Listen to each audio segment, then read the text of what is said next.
में लोगों को पता नहीं लगा, वो सो गए, सुबह उठे नाश्ता कर रहे थे, 7 बार में तैयार होता है। अच्छा, तो किसका चल आपको मैंने पहले स्पॉट कर लिया 9 बजे सियासी रोजा 9 बजे खबर आई इलेक्शन प्रॉपर ईडीएम है ना। इन्होंने पहले वो डेट दी है ना, बांग्लादेश में ना किसी जगह हुआ नहीं, हमें रोजा रखवा दिया। अच्छा खान साहब सुप्रीम कोर्ट से खान साहब ये बताइएगा 30 अप्रैल को इलेक्शन का इलेक्शन कमीशन ने ऐलान किया है कि नहीं होंगे, आप 8 अक्टूबर को लेंगे, उसमें खत्म हो जाएगी। नहीं वो छोड़े ना, पहला तो सवाल ये है कि 8 अक्टूबर में क्या चीज़ फ़र्क होगी कि जो 8 अक्टूबर को भी हो जाएंगे। देखिए ना, क्या माशी हालात ठीक हो जाएंगे, क्या दहशतगर्दी कम हो जाएगी। तो जो जिस तरह हालात जा रहे हैं वो तो और बिगड़ने वाले हैं, तो इसका मतलब 8 अक्टूबर से भी आगे चले जाएंगे।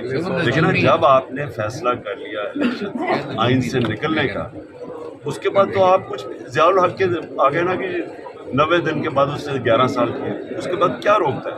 जब आप आइन तोड़ देते हैं तो फिर तो फ्री फॉर ऑल है। सुप्रीम कोर्ट से क्या तवक्कुआत है? इलेक्शन कमीशन नजूमी हो गया है। सुप्रीम कोर्ट से क्या तवक्कुआत है खान साहब? सुप्रीम कोर्ट से क्या तवक्कुआत कर रहे हैं जो पटिशन दायर हुई है उसके हवाले से, खास तौर पे जो कॉन्टेम्प्ट पटिशन अजहर साहब ने भी कर दी है, शेख रीड ने भी की है, पाकिस्तान तहरीक इंसाफ ने भी की है। देखिए, सारा उम्मीद ही सुप्रीम कोर्ट से है। सुप्रीम कोर्ट खड़ा है पाकिस्तान को अब जंगल के कानून में बचाने से, क्योंकि और कोई अब रास्ता नहीं है। लोगों को उठाया जा रहा है, गायब है। ये 40 मेरे ऊपर अगर दहशत करते हैं इस मुल्क में, मेरे ऊपर केसेस करती है कौन, मुझे 50 साल से जानती है। क्या कोई मानने के लिए तैयार है कि मैंने 40 के बाद दहशत गर्दी की है? जब आप कानून की धज्जियाँ उड़ा देते हैं, जब पब्लिक का कॉन्फिडेंस ही चला जाता है सारी गवर्नमेंट के जो सिस्टम है इंसाफ का, उसके बाद तो उसमें और बनाना रिपब्लिक में क्या फ़र्क है? बनाना रिपब्लिक में कानून ही ना होता, यही बनाना रिपब्लिक, इंसाफ ही नहीं होता। एक अमीर मुल्क और गरीब मुल्क में फ़र्क ही ये है कि अमीर मुल्क में रूल ऑफ लॉ होता है।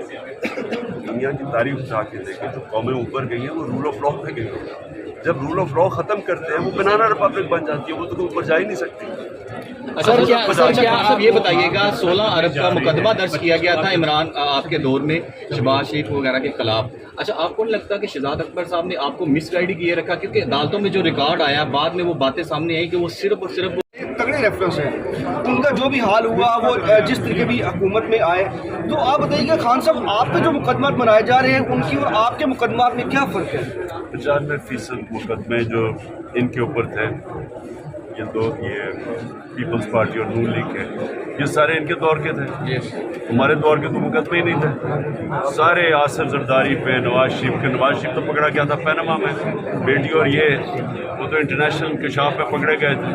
इनके ऊपर तो पूरा इनके दौर में खुद ही हुआ था। इसहाक डार इनके दौर में भागा था, इसका दामाद शहबाज शरीफ का इनके दौर में भागा था। हमारे दौर में तो नहीं, हमारे से सिर्फ शहबाज शरीफ के बाद 2 मुकदमे, सिर्फ FIA